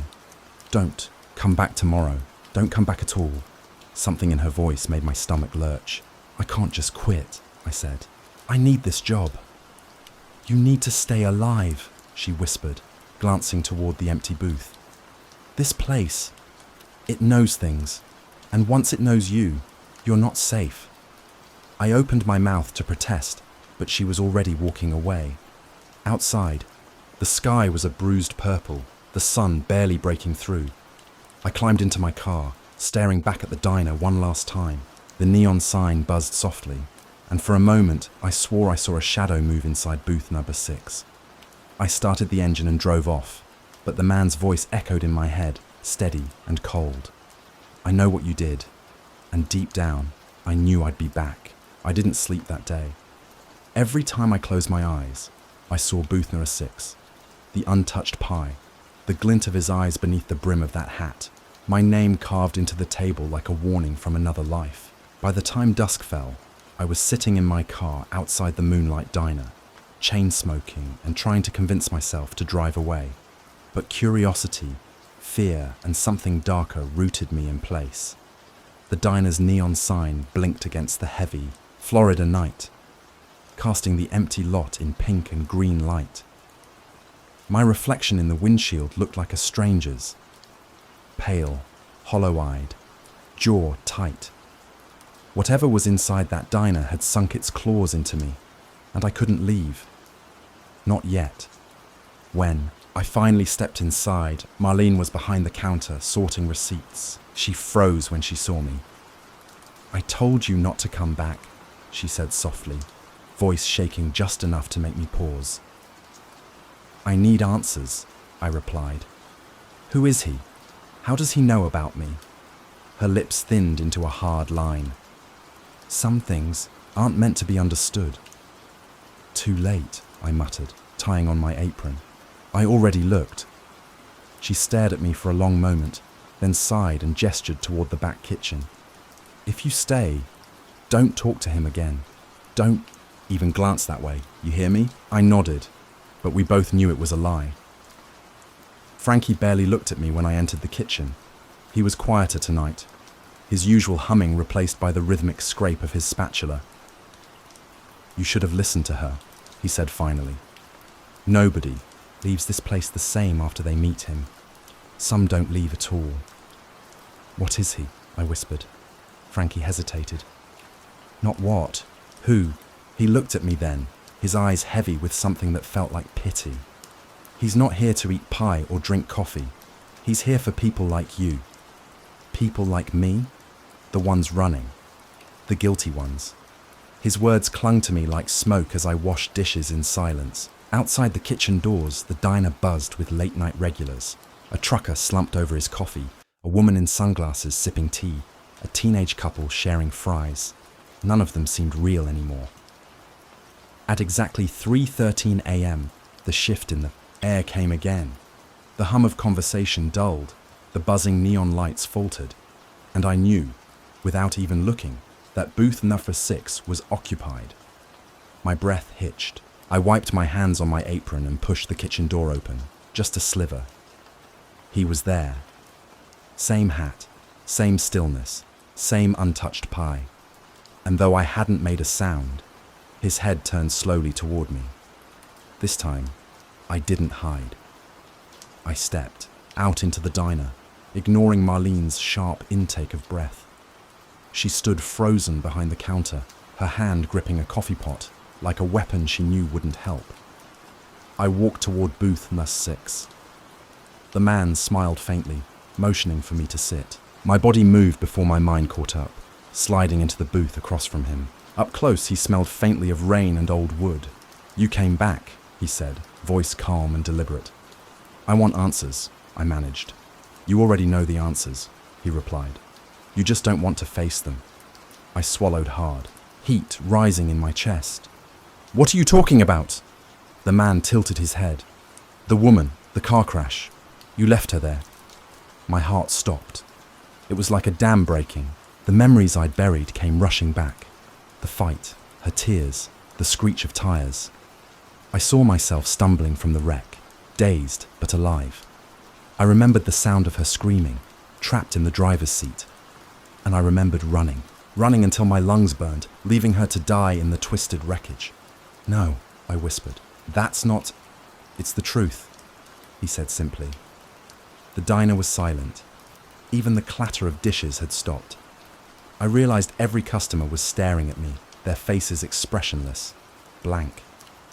Marlene appeared beside me, her face pale, but determined. She placed a trembling hand on my shoulder. "This is what I tried to protect you from," she said softly. "He's here for justice." "Justice." My voice cracked. "I made a mistake. I panicked. I didn't mean to..." "Intent doesn't matter here," the man interrupted. His voice was like a judge's gavel, calm, final. I shook my head, tears stinging my eyes. "Please, I can't..." "You can confess," Marlene said gently, "or you can pay another way." "Another way?" "Blood," the man said. The air in the diner grew heavier, thicker. The lights flickered, and in their glow, I saw something impossible. The customers around us weren't people anymore. Their faces were grey, features blurred like water-smudged portraits. They weren't eating or drinking. They were waiting. I bolted from the booth, stumbling backward. "Stay away from me." But the man didn't move. He simply raised one finger and pointed at me. My chest tightened, as if invisible hands were squeezing my lungs. I gasped, clutching my ribs. "You can't outrun guilt," he said softly. Marlene stepped forward, tears streaming down her face. "Please," she whispered, to him. "Let him choose." He studied me for a moment, then lowered his hand. The pressure vanished, and I collapsed to the floor, wheezing. "You have until sunrise," he said. "Decide." I stumbled into the kitchen, grabbing a chef's knife from the counter. My reflection stared back at me in the blade, pale, sweaty, wild-eyed. Frankie leaned against the fridge, arms crossed. "You're gonna do it, huh?" he said quietly. "What choice do I have?" Frankie sighed. "Nobody ever chooses confession." I don't remember much after that, just flashes. The feel of the knife handle in my sweaty grip, the sound of footsteps, a scream. Maybe mine, maybe Marlene's. The coppery smell of blood mixing with fryer grease. When the haze cleared, I was back in the kitchen, hands slick with crimson. The diner was silent again, eerily so. Booth number 6 was empty. At dawn, Marlene found me sitting at the counter, trembling. She didn't ask what I'd done. She just placed a cup of black coffee in front of me. "It's over," she said softly. He looked toward the door. A help wanted sign hung crooked in the window, glowing under the neon light. The diner was already ready for its next victim, and I knew I'd never leave.